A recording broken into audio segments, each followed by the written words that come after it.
صحافت کا، چونکہ انہوں نے صحافت میں ماسٹر کیا ہوا تھا، تو عملی تجربہ ان کا کسی اخبار کے ساتھ تو نہیں تھا کام کرنے کا، لیکن چونکہ افسانہ لکھتی تھی، قلم ان کے ہاتھ میں تھا، اور تجربات کی ایک جو ہے نا بہت بڑا ذخیرہ ان کے پاس تھا، تو انہوں نے معاشرتی مسائل پر اور سیاسی مسائل پر، عورتوں کے مسائل پر، میاں بیوی کے، بچوں کے، ان کے جتنے بھی سماجی اور معاشرتی تعلقات ہیں، ان سب کو اپنا موضوع بنایا اور لکھا انہوں نے، اور اچھا لکھا۔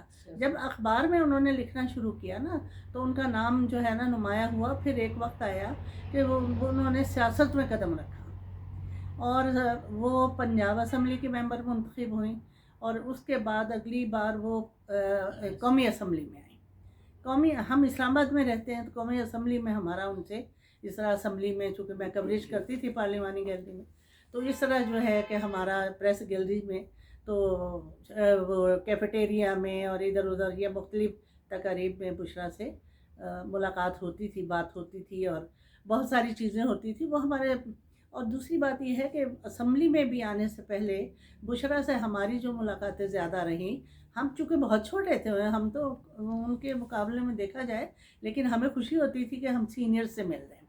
اسلام آباد میں ایک زمانہ تھا کہ بہت اچھی کانفرنسیں ہوتی تھی، عالمی کانفرنس ہوئی، انٹرنیشنل کانفرنس ہوئی، اور ملک گیر سطح پہ کانفرنس ہوئی، رائٹرز کی کانفرنس ہوتی تھی، خواتین پہ ہوتی تھی، ویمن ڈویژن اس وقت گلزار بانو ان کی ہیڈ ہوتی تھی، سیکریٹری، اور اس زمانے میں جنرل ضیاء الحق صدر تھے۔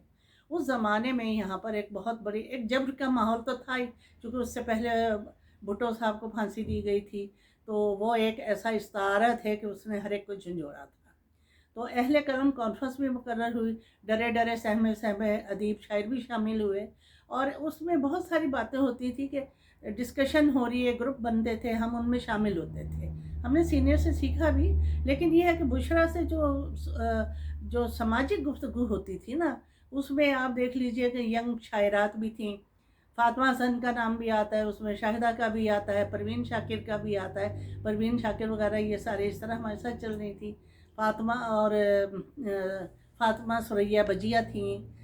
اسلام آباد میں تو خواتین میں میرا خیال ہے فریدہ تھی، میں تھی، شمیم اکرام تھی، اور یعنی ایک ایسا ہمارے صحافت میں گروپ تھا، اور ہم لوگ زیادہ اس میں آتے جاتے تھے، اور یہ غازیہ ہوتی تھی محمودہ، اور پروین زیدی تھیں یہاں پر، شمیم زیدی سوری۔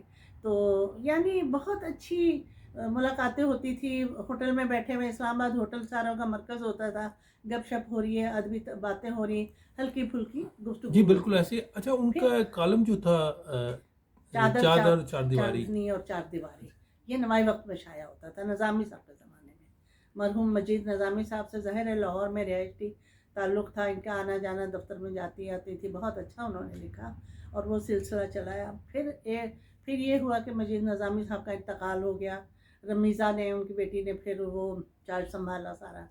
پھر کچھ ایک بار بشریٰ سے ہی پتہ چلا کہ وہ ان کے آفس گئی تھیں وہاں پر، تو شاید کوئی اچھا ایکسپیرینس ان کا نہیں تھا، اور اس کے بعد بشریٰ کا سلسلہ وہاں سے انہوں نے دانستہ طور پر شاید خود ہی ختم کر دیا۔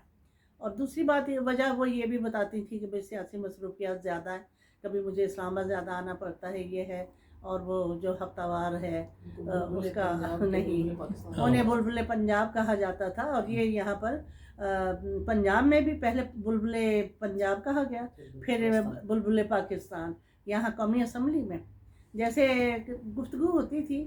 تو ہمارے سیاستدان جو ہے نا، آپ کو پتہ ہے کہ بڑی ثقیل قسم کی گفتگو کرتے ہیں، بعض اوقات جو ہے نا بہت زیادہ خواتین کو دیکھ کے اوور بھی ہو جاتے ہیں۔ تو ایسے میں جو بشریٰ جو ہے نا، ماحول کی وہ کشیدگی کو دور کرنے کے لیے کبھی سرائکی کا، کبھی خاص طور پہ وہ بابا بلے شاہ حسین، اور ان کی وہ جو عرفانہ کلام تھا نا، اس کا بہت حوالہ دیتی تھی۔ اپنے کالم کے آخر میں بھی وہ ایک دوہا لکھ دیتی تھی، کوئی نہ کوئی شعر، کوئی دوہا، اس طرح سے، یعنی اختتام اس پر سفیانہ بھی آپ بتا رہے ہیں۔ سبین صاحبہ سے پوچھتے ہیں کہ سبین صاحبہ کا ٹھیک ہے۔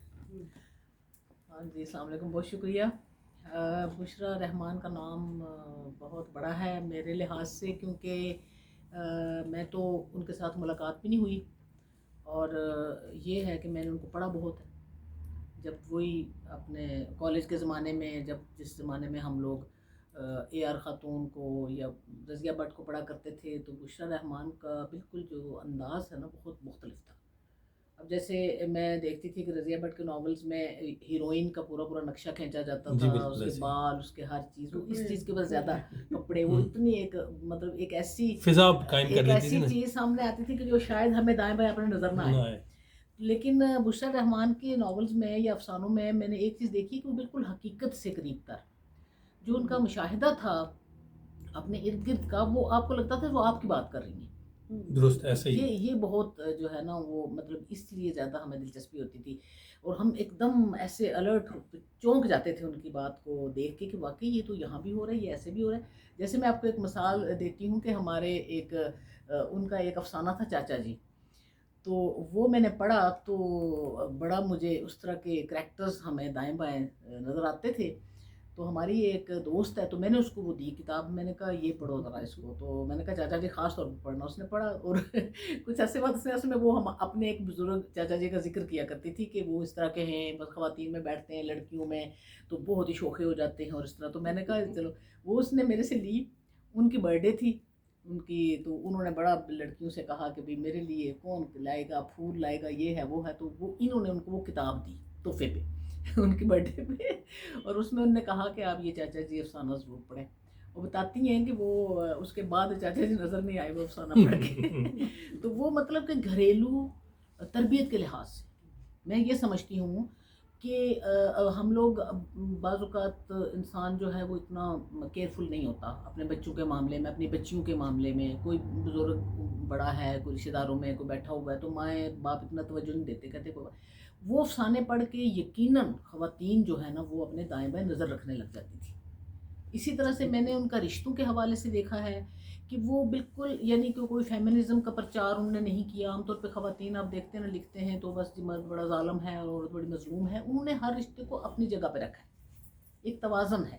مطلب مرد ہے تو اس کی کیا ذمہ داری ہے، عورت ہے تو اس کی کیا ذمہ داری ہے، بچے ہیں تو اس کی کیا ہے، اور مرد کا بچوں کے ساتھ کیسا رویہ ہے، مطلب ماں کا، اور شوہر کا بیوی کے ساتھ کیسا ہے.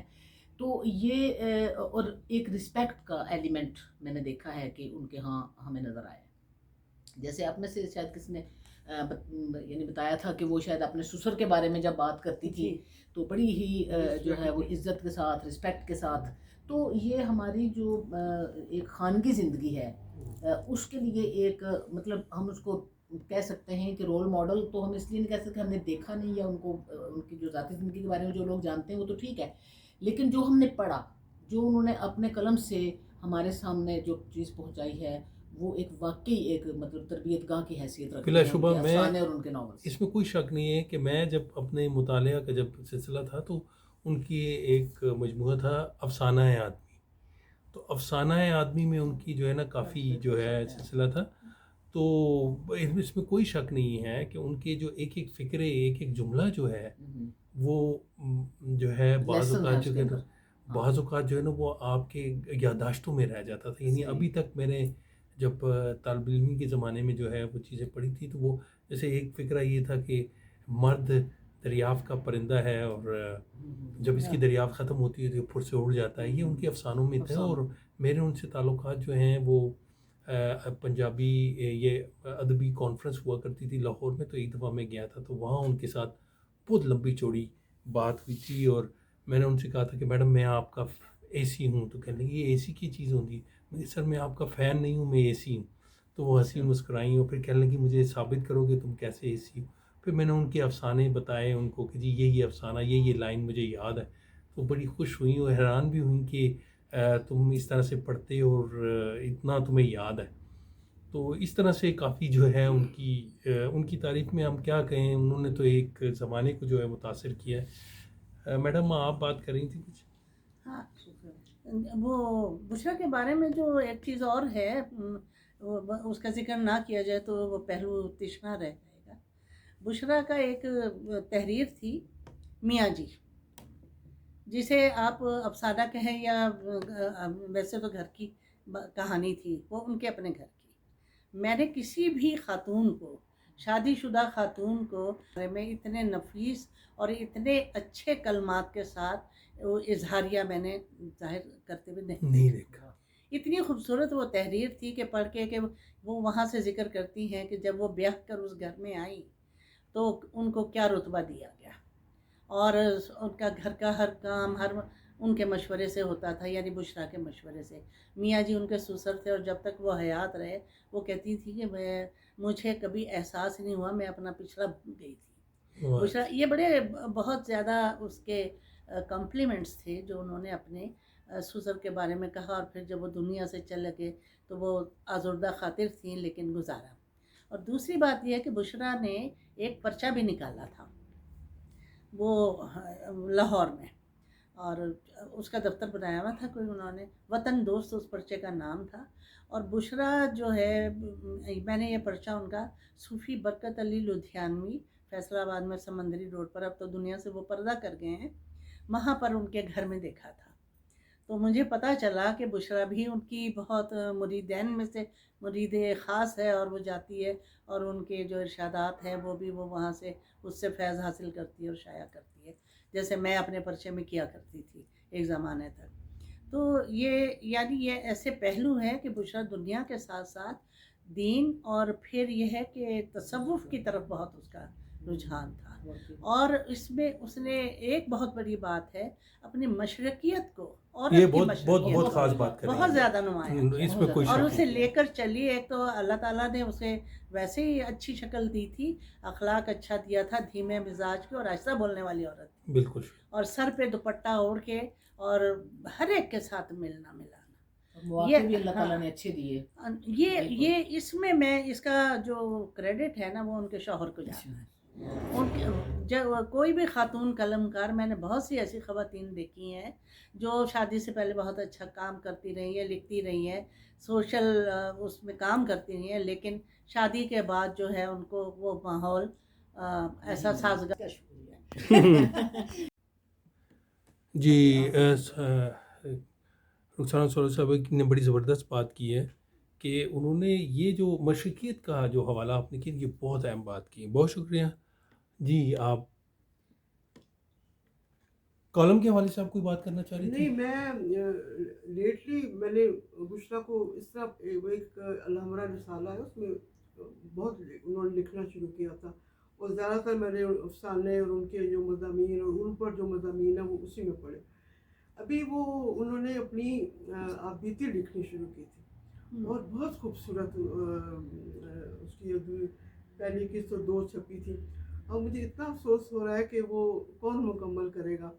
اور ایک تو انہوں نے سفر بھی بہت کیے تھے، مطلب دنیا پوزیشن میں. جی، تو اس کے حوالے سے سفر نامے بھی شاید انہوں نے آ کے لکھتی تھی. تو دوسری بات یہ جو سبین کر رہی تھی نا کہ تربیت کی بات جو ہے، میں اس پہ کہنا چاہ رہی تھی کہ باقی جو تربیت جو ہے اس کا اثر نظر آتا ہے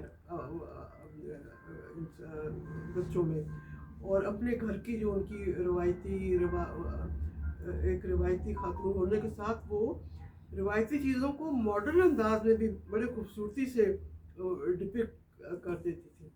اور ابھی میں وہ پڑھ رہی تھی، مجھے ان کا ایک مائیا کہیں چھپا ہوا تھا بڑا خوبصورت، میں آپ کو سنانا چاہ رہی تھی. جی پلیز وہ ہے، پلیز. میرے پاؤں میں پائل ہے، دل نہ دکھا مائیا، دل پہلے ہی گھائل ہے.